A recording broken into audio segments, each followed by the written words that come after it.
All right, everybody, we're gonna do this old school Food Network style. So you guys may recall I've been, last year I planted a bunch of comfrey.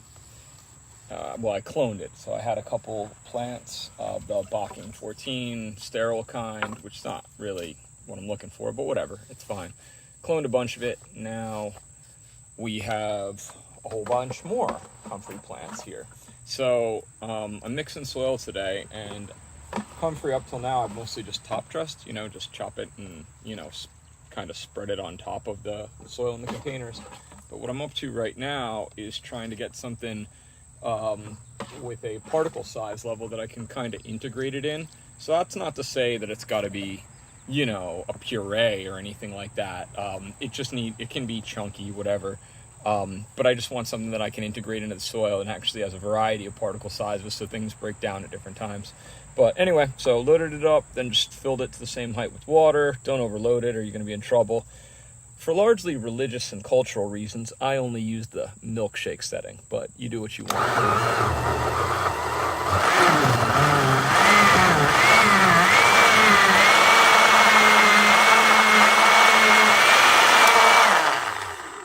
That's good enough. So coming off, like you can see, it's sort of a smoothie style consistency. Let me see if I can get this up here.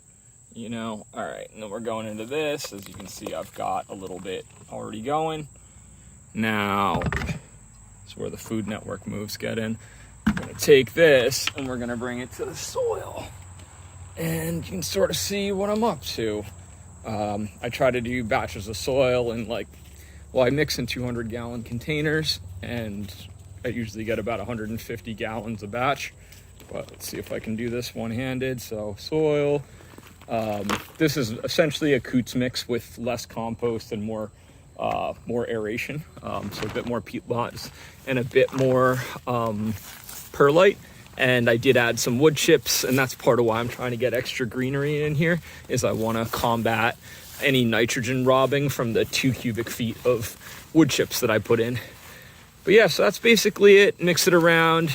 Obviously, I got to put the phone down in a bit, but I always want to try to make sure my greens get integrated right away, because nitrogen will just kind of off gas if it's left exposed to the sun, loses its green immediately. So you want to get that in the soil. But that's it. Talk soon.